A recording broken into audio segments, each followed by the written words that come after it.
स्वागत है आपका YT ऑफिशियल में। और आज आप लोगों के बीच में मैं एक शीर्षक लेकर आया हूं, वो है परमेश्वर का वचन। परमेश्वर का वचन क्या है? परमेश्वर का वचन एक वाणी है जो परमेश्वर का है, एक शब्द है जो परमेश्वर का है। आइए हम थोड़ा सा वचन के ऊपर बातें करते हैं। वचन एक वाणी है, जैसे कि हमने अभी आपके बीच में कहा। तो आपसे एक सवाल करना चाहता हूं, वचन कैसे बनती है? वचन कैसे बनती है? वचन जो है व्याकरण के आधार से हम देखेंगे, वचन जो है एक शब्द से बनती है और ये नॉलेज होती है, एक जानकारी होती है। यानी कि वचन शब्द जो है एक ज्ञान यानी कि नॉलेज का एक पदार्थ है, जिससे हम क्या करते हैं, उस वचन के आधार से चलते हैं और आज्ञा का पालन करते हैं। आज हम बात करेंगे परमेश्वर का वचन, जो कभी हम इनकार नहीं कर सकते। इसको सुनना बहुत ही जरूरी है। लेकिन आज हमारे इस दुनिया में, संसार में ऐसे बहुत सारे लोग परमेश्वर के विरोधी बन गए, परमेश्वर को नहीं जानते हैं।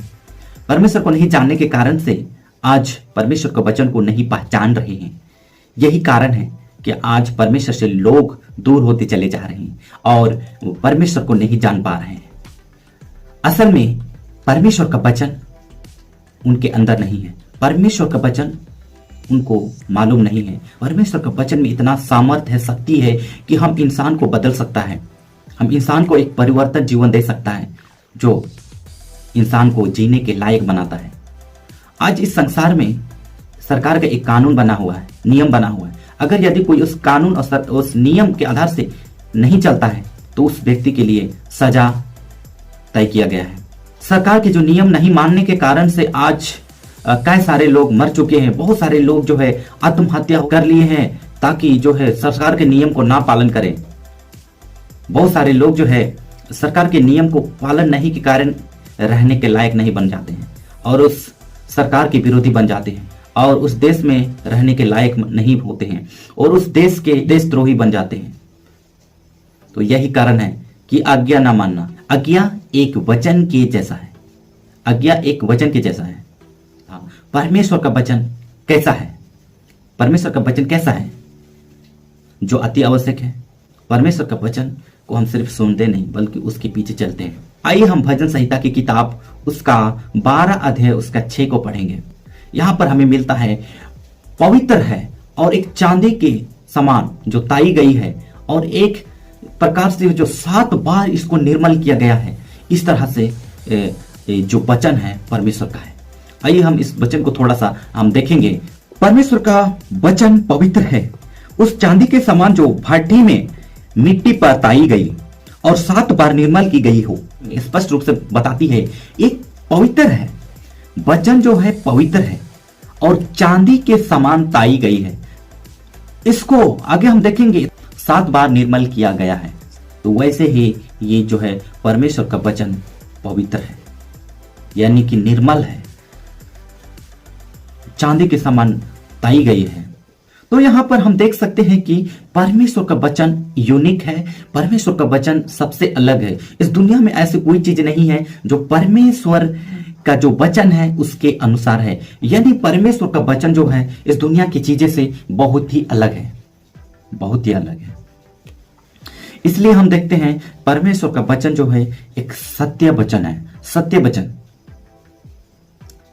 परमेश्वर का वचन कैसा है? सत्य है। आइए हम लोग देखते हैं यूहन्ना 17 अध्याय उसका 17 को पढ़ेंगे। सत्य के द्वारा उन्हें पवित्र कर, तेरा वचन सत्य है। जैसे तूने मुझे जगत में भेजा वैसे ही मैंने भी उन्हें जगत में भेजा। परमेश्वर का वचन सत्य है जो परमेश्वर की ओर से आती है। परमेश्वर का वचन किसकी ओर से आती है? आइए हम उसके बारे में थोड़ा सा दूसरा तीमुथियुस 3 अध्याय उसका 16 को हम देखेंगे। संपूर्ण पवित्र शास्त्र परमेश्वर की प्रेरणा से रचा गया है और उपदेश और समझाने और सुधारने और धार्मिकता की शिक्षा के लिए लाभदायक है। वचन जो है धार्मिकता की ओर, हमारी सुधार और हमारे जो चाल चलन है उसको सुधारने के लिए यह वचन लाभदायक है। हम जो है पवित्र शास्त्र को पढ़ते हैं तो हमें जानकारी मिलती है कि हमारे जीवन में हमें कैसा रहना है, कैसे चाल चलनी है, इस तरह की जानकारी हमें मिलती है। पवित्र शास्त्र जो है एक दीपक है। पवित्र शास्त्र यानी कि वचन एक दीपक है। वचन जिसके बारे में हम लोग बात कर रहे हैं, वचन एक दीपक है जो चमकता है। अंधेरे में जब चमकता है, वहां पर जो अंधेरा होती है उस अंधेरे जो है दूर हो जाती है। जब अंधेरे में या फिर कहीं भी जब दीपक चमकती है, रोशनी देती है, तो वहां पर अंधेरा नहीं दिखाई देती है और वहां पर प्रकाश ही प्रकाश दिखाई देती है। आइए भजन संहिता की किताब 119 उसका 105 को पढ़ेंगे। तेरा वचन मेरे पांव के लिए दीपक और मेरे मार्ग के लिए उजियाला है। पांव के लिए दीपक, पांव यानी कि चलना फिरना, आना जाना, हर एक चीजों का मार्गदर्शक है, यानी एक रास्ता बताने वाला है। वचन जो है हमें बताता है कि किधर जाना है, कहां जाना है, किसकी ओर जाना है, इसको हमें बताता है। वचन एक दीपक है जो हमारे साथ चलता है, तो हम एक प्रकाशमान में चलते हैं। वचन एक ऐसी चीज है जो है हमारे हृदय को साफ रखता है, हमारे हृदय को साफ रखता है और हम पाप से बचते हैं। पाप यानी कि बुरे काम, पाप यानी बुरे काम जो शैतान की ओर से आती है, उस काम से हम बचते हैं। तो हमें वचन हमें बचाती है। वचन हमें एक गाइडलाइन की तरह है। जब भी हम एक किसी रास्ते पर हम जाते हैं, कहाँ जाना है, कैसे जाना है, तो हमारे लिए कहीं पर पोस्टर दिखाई देती है कि आगे कहाँ जाना है, जहाँ जाना है उसके लिए कितना किलोमीटर दूर अभी हम हैं और हमको जाने के लिए कितना समय लगेगा, वो हम पता कर लेते हैं। तो यही चीज़ है जो रास्ते में हमारे लिए एक प्रकार का एक जो ठोस यानी कि ठोकर रास्ते में हमारे जो ठोकर होती है, उस ठोकर से बचने के लिए ये वचन हमारे लिए अति आवश्यक है। भजन संहिता 119 का 11 को पढ़ेंगे। मैंने तेरे वचन को अपने हृदय में रख छोड़ा है कि तेरे विरुद्ध पाप ना करूं। यहाँ पर जो है दाऊद अपने आप को खुद कहता है कि वचन को अपने हृदय में रखता है ताकि जो है उस पाप से बचे और पाप से बचाए रखें। इस तरह से उनका विश्वास है। तो आज भी हमें उस दाऊद की तरह हमें विश्वास में रहना है ताकि जो है उस पाप से बचे रहें। जो कि परमेश्वर का वचन है, उस वचन को अपने हृदय में अगर यदि हम रख छोड़ते हैं तो परमेश्वर जो है हमें जो है पाप से बचाता है ताकि हम जो कुछ करेंगे वो पाप से हम मुक्त हो जाएंगे, पाप से बचे रहेंगे और हम परमेश्वर की ओर चलते चले जाएंगे। आइए हम देखते हैं वचन जो है एक देह के रूप में किस प्रकार से इस धरती पर देह का धारण किया।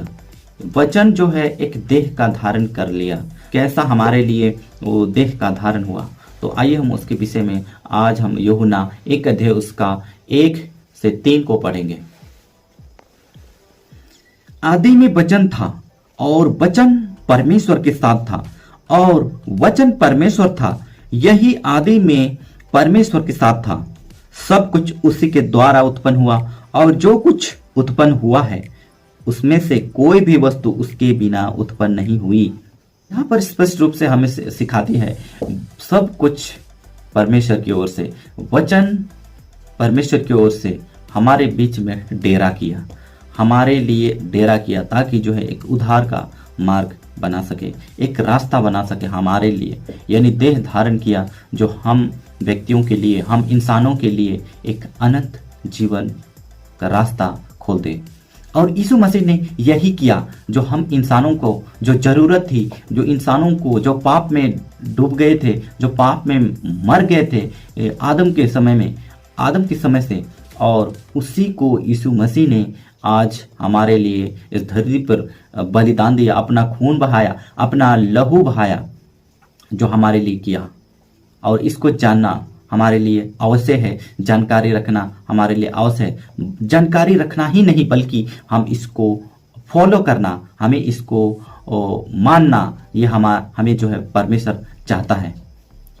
परमेश्वर का वचन हमें यही सिखाती है। वही वचन जो है आज इस पृथ्वी पर हमारे लिए एक बलिदान के रूप में आया।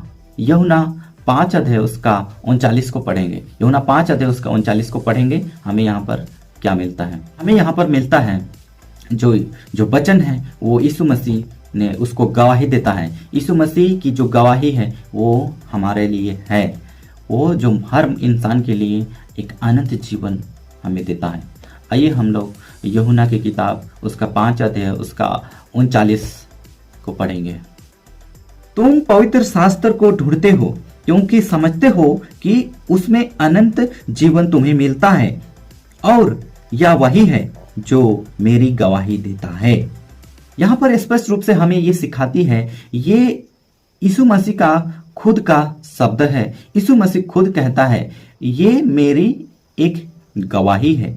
जो परमेश्वर का वचन इस संसार में देह रूप का धारण दिया, वो एक गवाही है कि हाँ, सच में परमेश्वर का वचन इस यीशु मसीह के द्वारा हमारे तक पहुंचा और हमारे लिए एक उद्धार का मार्ग बनाया, हमें चलते हुए हमारे लिए एक प्रकार से रास्ता बनाया। तो परमेश्वर का वचन क्या सीमित है? नहीं, परमेश्वर का वचन सीमित नहीं है। परमेश्वर का वचन कल से है आज तक, आज से है फ्यूचर तक। परमेश्वर का वचन आदि से है। परमेश्वर का वचन आज सिर्फ नहीं सुन रहे हैं, परमेश्वर का वचन कई साल पहले भी था और आज भी है और आने वाले समय में भी परमेश्वर का वचन रहेगा। यशायाह की किताब उसका 40 अध्याय उसका 8 को पढ़ेंगे, यहाँ पर हमें मिलता है परमेश्वर का वचन अटल रहेगा। परमेश्वर का वचन कैसा अटल रहेगा? तो परमेश्वर का वचन कैसा अटल रहेगा, तो उसके विषय में आज हम आखिरी में हम लोग देखेंगे। यशायाह 40 का 8, आइए हम पढ़ेंगे।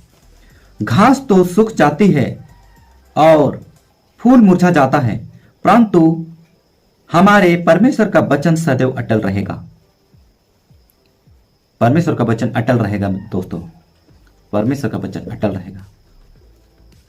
परमेश्वर का वचन कल भी है, आज भी है, आने वाले समय में भी रहेगा। परमेश्वर का वचन कभी खत्म नहीं होता है।